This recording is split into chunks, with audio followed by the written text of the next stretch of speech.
ਅੱਛਾ ਮੌਲਾਨਾ ਸਾਹਿਬ ਅਸੀਂ ਉੱਥੇ ਅਮਰੀਕਾ ਸੀ ਤੇ ਇੱਕ ਤਰੀਕਾ ਦੇਖਿਆ ਕਿ ਇੱਕ ਬੰਦਾ ਆਇਆ ਉਹ ਤੀਸਰੀ ਰਕਤ ਚ ਰਲਿਆ ਆ ਕੇ ਉਹਨੇ ਬਾਕੀ ਜਦੋਂ ਆਪਣੇ ਪੜ੍ਹਨ ਲੱਗਾ ਇੱਕ ਹੋਰ ਪਿੱਛੋਂ ਆਇਆ ਉਹ ਉਹਦੇ ਨਾਲ ਜਮਾਤ ਇੱਦਾਂ ਹੀ ਜਮਾਤਾਂ ਕਰੀ ਜਾਂਦੇ। ਇਹ ਵੀ ਡਾਕਟਰ ਸਾਹਿਬ ਆਪਣਾ ਬਣਾਉਟੀ ਤਰੀਕਾ ਉਹ ਇਸ ਤਰ੍ਹਾਂ ਇੱਦਾਂ ਬਹੁਤ ਚੱਲ ਪਈ ਹੁਣ। ਦਿਨ ਹੋ ਗਏ ਉਹਨਾਂ ਨੇ ਉਹ ਆਪਣੀ ਜਮਾਤ ਇਹ ਬਹੁਤ ਚੱਲ ਪਿਆ ਜੇ ਤਰੀਕਾ ਵੀ ਰਲੀ ਜਾਂਦੇ ਤੇ ਪੜੀ ਸਾਡੇ ਜਾਂਦੇ। ਪਾਕਿਸਤਾਨ ਵਿੱਚ ਬੜਾ ਸੁਡਾਨੀ ਮੇਰੀ ਗੱਲ ਸੁਣ, ਸੁਡਾਨੀ ਇਜਿਪਸ਼ੀਅਨ ਬਲਕਿ ਮੈਨੂੰ ਯਾਦ ਪਰ ਮੈਂ ਵਿਤਰ ਪੜਦਾ ਸਾਂ ਪਿਓ ਨਾਲ ਮੇਰੇ ਨਾਲ ਮਿਲ ਗਿਆ ਨਾਲ ਜਾਣ ਮਿਲ ਮੈਂ ਜਾਂਦੇ। ਕਿਸੇ ਰੋਕਦਾ ਮੈਂ ਵਿਤਰ ਨਹੀਂ ਤੁਸੀਂ ਕੀ ਰੋਕਣਾ ਸੀ, ਚਲੋ ਪੜੀ ਦੁਆ ਕਨੂਤ ਨੇ ਮੈਨਾਂ ਦੁਆ ਕਨੂਤ ਵੀ ਪੜ੍ਹ ਲਈ।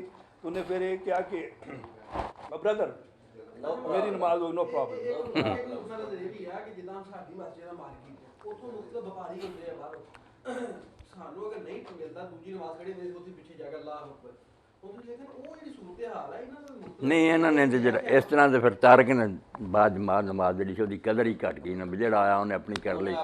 ਇਹ ਫਿਰ ਜਮਾਤ ਤੇ ਕੋਈ ਨਾ ਇੰਤਸ਼ਾਰ ਹੀ ਹੋਇਆ ਨਾ।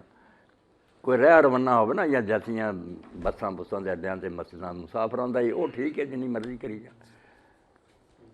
ਬਲਕਿ ਜੀ ਬਾਅਦ ਲੋਕ ਤੇ ਉੱਥੇ ਇੱਕ ਐਸਾ ਮੌਲਾਨਾ ਅਮਰੀਕਾ ਉਹ ਕਹਿੰਦੇ ਸਨ ਕਿ ਦੂਸਰੀ ਜਮਾਤ ਨੂੰ ਡਿਸਕਰਜ ਕਰਨਾ ਚਾਹੀਦਾ ਇਸ ਵਾਸਤੇ ਕਿ ਬਿਲਕੁਲ ਮਤਲਬ ਕਿ ਪਹਿਲੀ ਜਮਾਤ ਨੂੰ ਫਿਰ ਉਹ ਕਹਿਣਗੇ ਜਾ ਜਾਾਂਗੇ ਤੇ ਪੜ੍ਹ ਲਾਂਗੇ ਨਾ। ਨਹੀਂ ਹਾਂਜੀ ਉਹਨੇ ਕਿਹਾ ਡਿਸਕਰਜ ਕਰਨਾ ਚਾਹੀਦਾ। ਇਹ ਬਿਲਕੁਲ ਜਿਹੜਾ ਇਮਾਮ ਅਬੂ ਹਨੀਫਾ ਰਹਿਮਤੁਲਾਹ ਅਲੈਹ ਨੇ ਕਿਹਾ ਠੀਕ ਕਿਹਾ। ਐਵੇਂ ਨਾ ਦੂਜੀਆਂ ਜਮਾਤਾਂ ਕਰਿਆ ਕਰੋ, ਇਸ ਤਰ੍ਹਾਂ ਪਹਿਲੀ ਜਮਾਤ ਦੀ ਕੋਈ ਅਹਿਮੀਅਤ ਹੀ ਨਹੀਂ ਰਹਿ ਜਾਂਦੀ, ਮਾਹੌਲ ਹੀ ਬਣ ਜਾਂਦਾ।